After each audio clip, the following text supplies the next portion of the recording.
Olá, bom dia. Hoje é o dia 4 de junho. Eu gostaria de ler com vocês em Romanos, capítulo 6, o verso 16. Romanos 6, 16. Não sabeis que daquele a quem vos ofereceis como servos para a obediência deste mesmo a quem obedeceis, sois servos? Seja do pecado para a morte ou da obediência para a justiça. Paulo, então, começa aqui na verdade, no verso 15, uma segunda parte nesse capítulo 6 de Romanos, que fala da justificação pela fé mediante a graça de Deus. Na primeira parte, ele começa com uma pergunta, nessa segunda também. E a pergunta da primeira parte está no versículo 1. Que diremos, pois? Permaneceremos no pecado para que seja a graça mais abundante?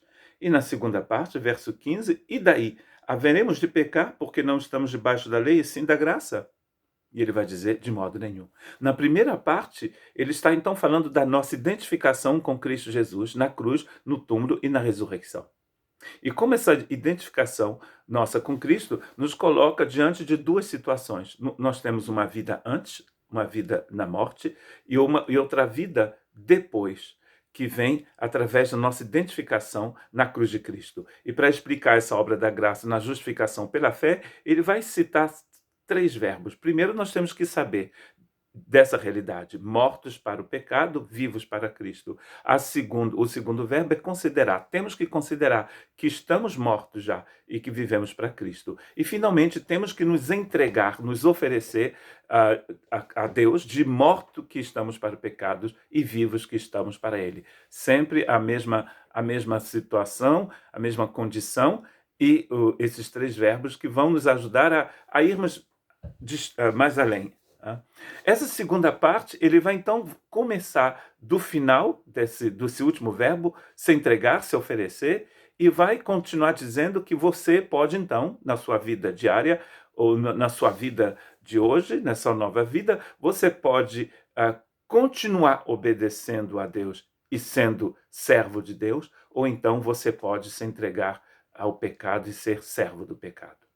Na época de Paulo, havia duas principais possibilidades para uma pessoa se tornar escrava. A primeira era a guerra.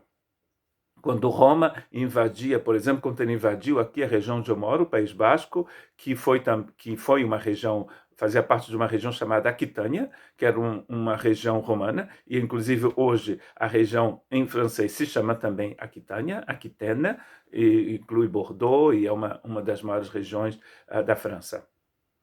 Então, eles conquistaram o País Basco, se instalaram em Baiona e levaram alguns bascos para Roma, que se tornaram escravos dos romanos. A segunda forma de se tornar escravo era através de uma dívida.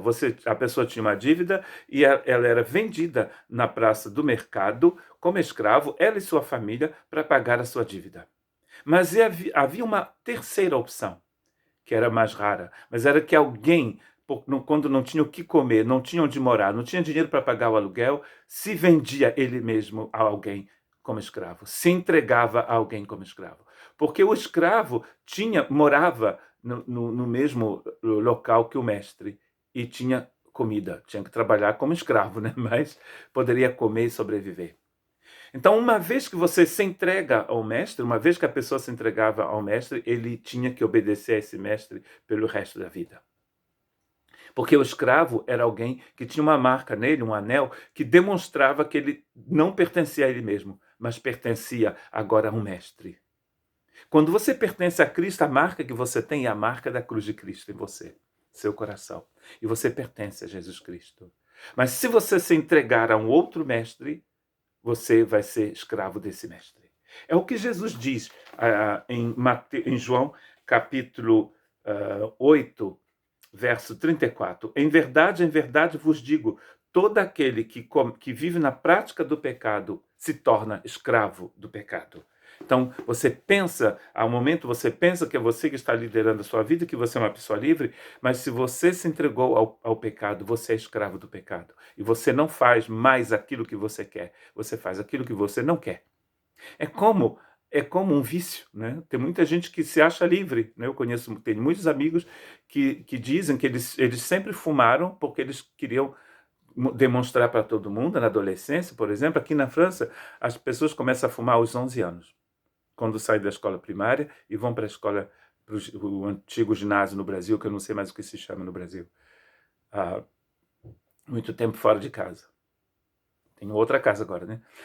E então essas pessoas dizem hoje, depois de 30 anos fumando, que hoje eles não fumam por prazer, eles fumam porque eles são escravos da nicotina.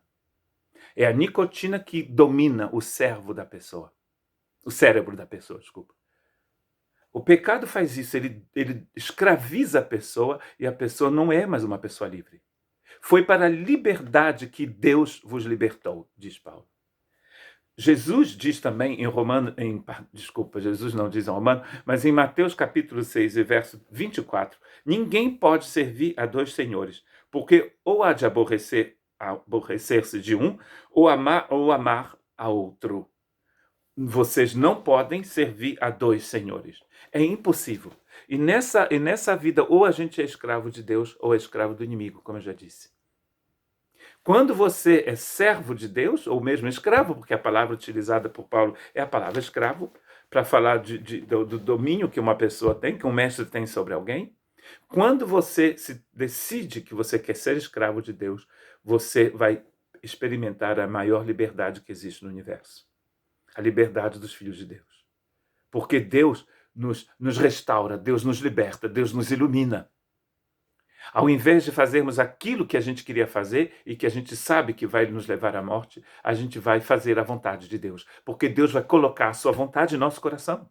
Paulo diz, nós temos a mente de Cristo. Ou seja, agora que somos discípulos de Jesus, transformados pela graça, nós pensamos como Jesus. Nós andamos como Jesus. E isso é ser escravo de Jesus. Ou seja, é Jesus quem dirige a nossa vida. Nós não nos pertencemos a nós mesmos, pertencemos a Jesus. Mas isso é uma questão de escolha aqui. A conversão aqui ocorre quando há uma escolha. Na primeira mensagem, a gente acabou de falar de Pentecostes aqui, numa dessas meditações. Na primeira mensagem que Pedro faz no dia de Pentecostes, ele diz, arrependei-vos. E para que as pessoas perguntam, o que devemos fazer? Então, quando você, no mais profundo do seu coração, você diz, eu quero Jesus na minha vida, você se torna um escravo de Jesus. E Jesus te liberta. Olha que coisa incrível. Parece um paradoxo, né? Você se torna escravo e Deus te liberta. Liberta de tudo que não presta. Porque sem Jesus a gente não tem nada. Que Deus possa te ajudar a entender que ser escravo do pecado não é uma liberdade, é um inferno. Que Deus te abençoe.